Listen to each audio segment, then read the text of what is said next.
mana narakubonye mana narabonye ukuboko kwawe narakubonye mana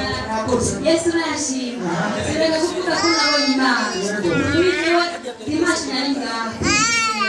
umwana ameze nk'urwaye nukuri nabonye imana umushinga nawe wanjye wavuyenga havuga ko atambe twari dufise mw'ijoro ryo kwa Mungu umwana aritumararenge aragwara atubwira iki ubushuhe burarenga ndavuga umutima ubushuhe biranga nukuri nabonye imana kuwa mbere turavuga tubwirene umwana atanguye kudadarara turavuga ati tubwira iki abahera ntawe ntanagenda kuri mukuru wanje abatimba agatangura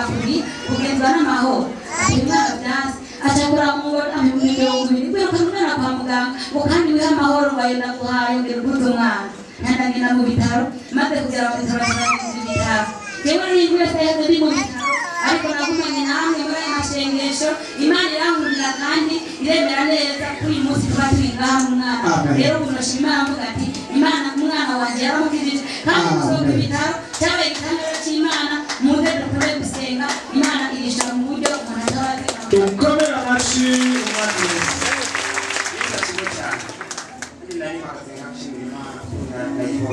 umwami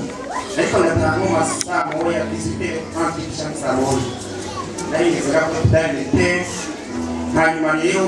ariko ndagatwara babiri imbere umwe w'ikina cy'imfi arenganye cyangwa imbere yanje zatamba neza ati Yesu yarabwiye ati ndapfuye nkabo iriyo irangije Itu umutima ukuru wumvise mu mutima ngo katiye cyane ikinga cyaraba irimo yaba tubasekana mu mbavu nane ko telefone yanenze ngandi byononekaye Imana yarahabaye marayika yaratabaye ukomera amashi umwami Yesu yakurikiye urupfu mu izina rya Yesu tumaze gusenga duhagarika amasanganya n'uyu munsi turahagarika amasanganya mu izina rya Yesu Imana yarandengera ukuntu yakokwera gusenga kandi biba muri hafi y'abasohozi b'Isagati ariko nkaya mu Imana ko ntapfuye ukuri numva narengewe byanze ko ntamba zose nimba n'abazimu bapfe umunsi natoye kabisa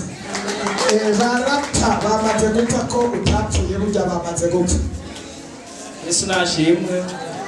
yewe hari haheze igihe kingana n'ukwezi n'inusu mvuye ku kazi banyirukanye rero inyuma y'ukwezi naraje ngaha ndavuga pasiteri je banyirukanye ku kazi ashaka usengere hari aho ngiye muri Croix Rouge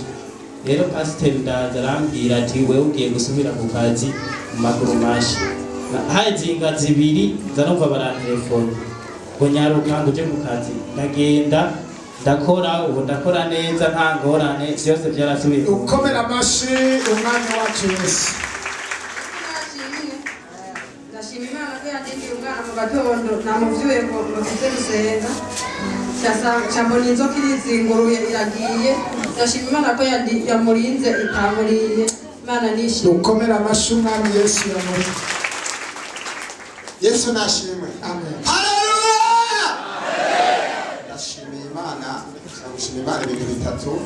ana niwe yakoze ati sinzonduka nandukanye umwana wanje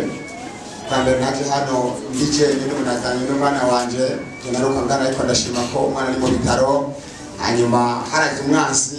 yashaka guhitana umwana na madamu wanje byo bavuze mara byumvise by'ikingorongoro n'ibindi ngo mubona hanyuma ndashima Imana ko yagiye muri bloka akagaruka akari muzima tambuka ikigira kabiri nshimiye Imana ndashima Imana ku munsi wa gatatu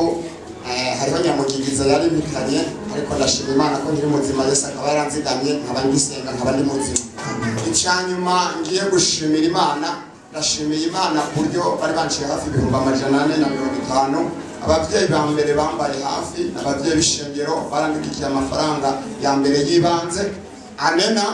haleluya barandikiye amahera ya mbere yibanze ibindi byashishikaye bikurikira mu nyuma tugire dusohoke hari ikintu kimwe cyambabaje ariko ndababwira Imana yacu iratabara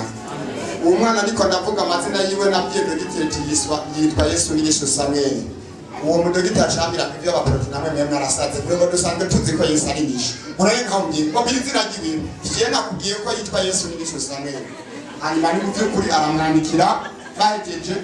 ageze kugiye kujya Satani asuzugura kwishyura hageze ko dutanga none Yesu ko atarakwishyura gutaha ngo ko ataraza ngo akwishyure gutaha hari ukugenera mu bitaro bimeze mu kugusuzugura cyangwa kugura ku gitanda bagushira hasi ndavyibuka badukuye ku gitanda nabwira amadaba ndiko ari imatira y'umugenzi wanje fa turyama jewe sindyama hasi mu yanda bisi matira ngo dutaha tumusige hano uno musi sindyama hasi tuja turataha bukeye mu gatondo Imana yakikora igitangaza Imana nishimwe ibihumbi 240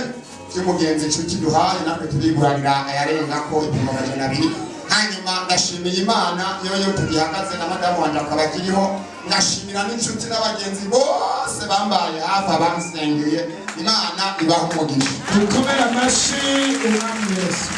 ndashimiye azega kugira Imana hari ku munsi wa mbere niho nari ku kazi ntanze ku kazi ndarumva madamu bantelefone ababanyi bambwira yuko madamu wanje arembye kubera nari ku kazi bavuga ko arembye cyane naciye telefona pasiteri ndamutelefona umukozi w'Imana ndamubwira nti barandivuye ku kazi madamu yambwira yuko agwaye umusengere utumbwira cyabwira ati genda muzane urusengero hama ndagenda muhira nyaruka ndafata tagisi ndamuzana